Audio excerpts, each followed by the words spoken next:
Let's now take a look at business news. Now, it's clear the world needs innovation and more entrepreneurs. The skills of entrepreneurship are good life skills as the rate of unemployment among the youth rises every day. Students at Leshuta Primary School, however, are taking a different tack to save their future by ensuring very early they do not face the same challenge of unemployment. Take a look.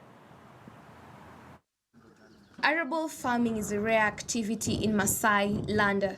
Many a times, counties such as Narok are known to specialize more on pastoralism. Students of Simba Boarding Primary School are backing this trend and charting new direction. In this institution, they have a shamba where they plant beans, sukuma wiki and cabbages, which they sell around their community. Mary, a community member who resides within the community, is a frequent visitor in this institution. Mimi ni muuzaji wa mboga. Sasa mimi nakuja kununua mboga hapa hii watoto wanapanda. Sasa ndio tunakuja kununua.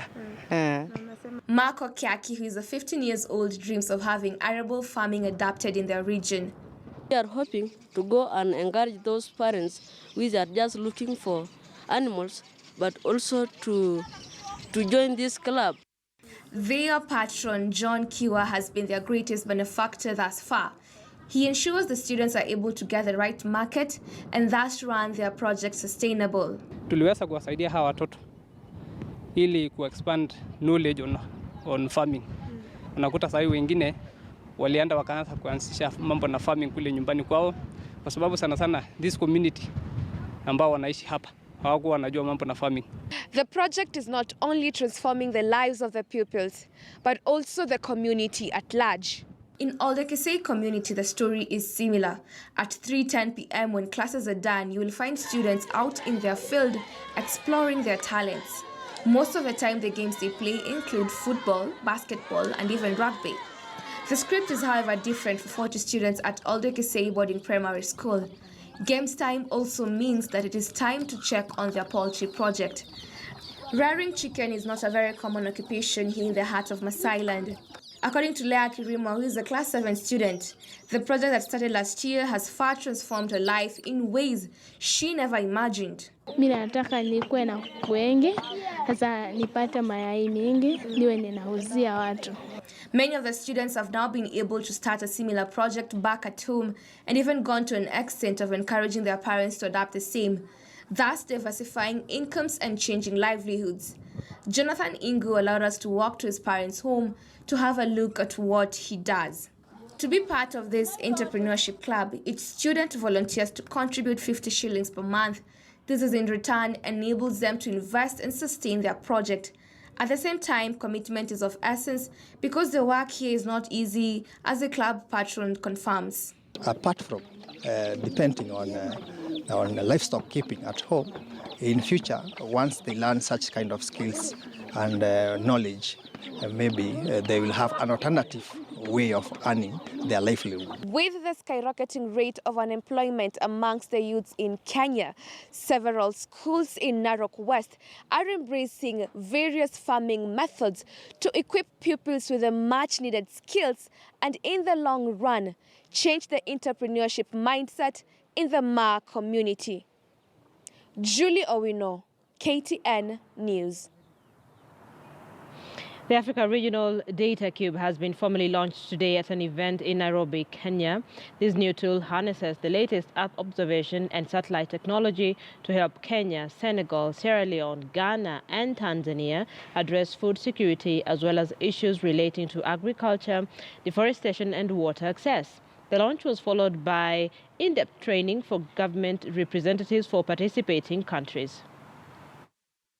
The vision for the Africa Regional Data Cube is one to promote innovation across sectors where open algorithms are made more readily available and data can be shared interoperably across systems. This is a very different launch, but one that's really exciting.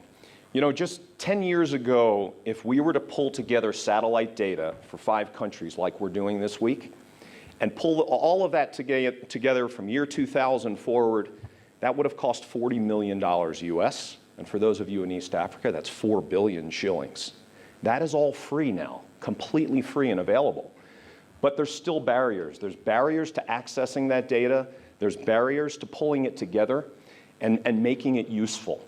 And that's where the Open Data Cube has come to solve this problem. As the mobile money became relevant to the grandmother in the village, so will be the data center through the expertise of Strathmore. The second day of the Digital Dialogue Conference, a thought leadership platform facilitated by MultiChoice, started off with a global perspective on the value chain of pay TV. The session offered insights into the trends observed and lived through in the UK and how audiences across Africa are changing. How can regulators govern content in the internet age is a very difficult question. It's a particularly difficult time for regulators. The traditional approach of sort of either banning content or only having it on after certain times of the day, those sorts of approaches are being changed, undermined by the ability of our audiences to consume content on different devices like phones or online. So they're in charge of what time of day they consume things, and also they can be quite ingenious about getting access to content that they really want. So it's certainly not true that you can just apply the old-fashioned approaches. You can, of course, always ban content if you really want to. From experience, what tends to happen then is that the audience that really wants the content then really wants the content and goes and finds it anyway.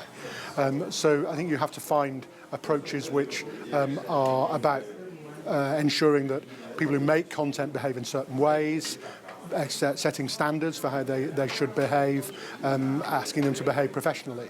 But you can't regulate all content made by people on their own mobile phones in the same way that you regulate content made by professional broadcasters. So you have to both have your broadcast type content regulation, and you have to think about issues of free speech, and you have to think about issues of defamation and the ability to protect privacy.